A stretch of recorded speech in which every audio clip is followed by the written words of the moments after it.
প্রিয় দর্শক বন্ধুরা, আশা করি সবাই ভালো আছেন। আমিও ভালো আছি। আমি শিলামণি। আজ আমি তৈরি করব খুব সুস্বাদু একটি রেসিপি, মূলো দিয়ে লোটে মাছের একটি খুব সুন্দর সুস্বাদু রেসিপি।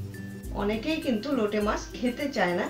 এইভাবে রান্নাটা করে খেয়ে দেখবেন একবার, খুব ভালো লাগবে। আমি 750 লোটে মাছ রান্না করব।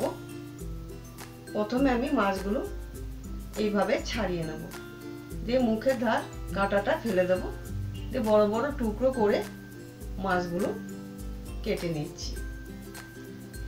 একইভাবে কিন্তু সবকটা মাছ কেটে নেব।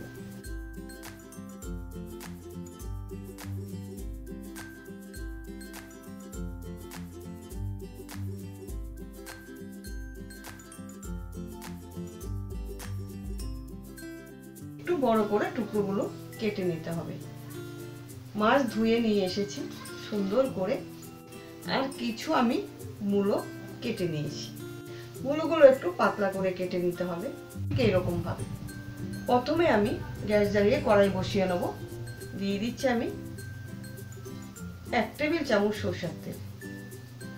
তেলটা ভালো করে গরম হওয়ার পর মূলোগুলো ছেড়ে দিচ্ছি।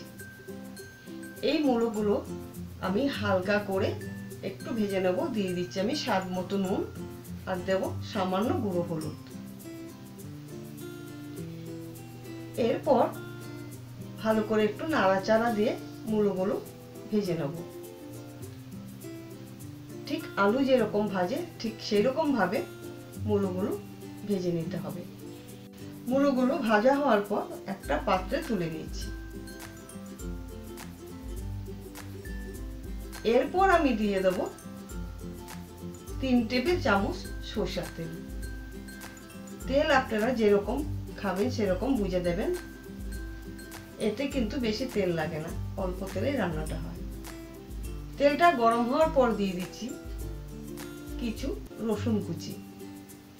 রসুন কুচিটা একটু নাড়াচাড়া দিয়ে কাঁচা রসুনের জাসটা আমি কাটিয়ে নেব। এরপর আমি দিয়ে দিচ্ছি একটা বড় সাইজের পেঁয়াজ কুচি।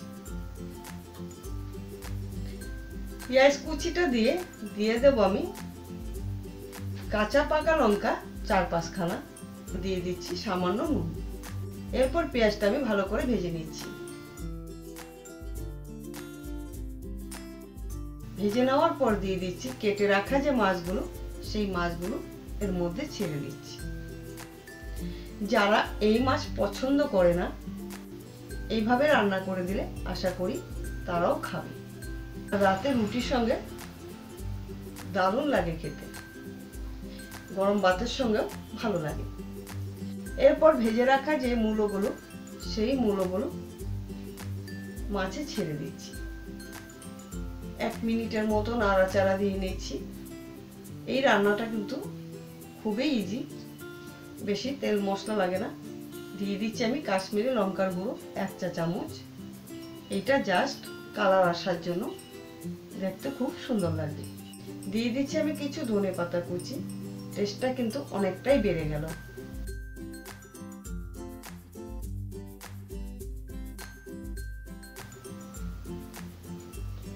এরপর 1 মিনিটের মতো নাড়াচাড়া দিয়ে আমি ঢাকা চাপা দিয়ে রেখে দেব 3 থেকে 4 মিনিটের মতো। যখনই দেখা যাবে মাছ থেকে তেল উঠছে, এরপর আঁচটা নিভিয়ে দেব। যদি রান্নাটা ভালো লাগে অবশ্যই বন্ধুদের সঙ্গে শেয়ার করবেন। আশা করি রান্নাটা দেখে আপনাদের খুবই ভালো লাগবে। আজ এখানেই শেষ করলাম। ভালো থাকবেন, সুস্থ থাকবেন। ধন্যবাদ।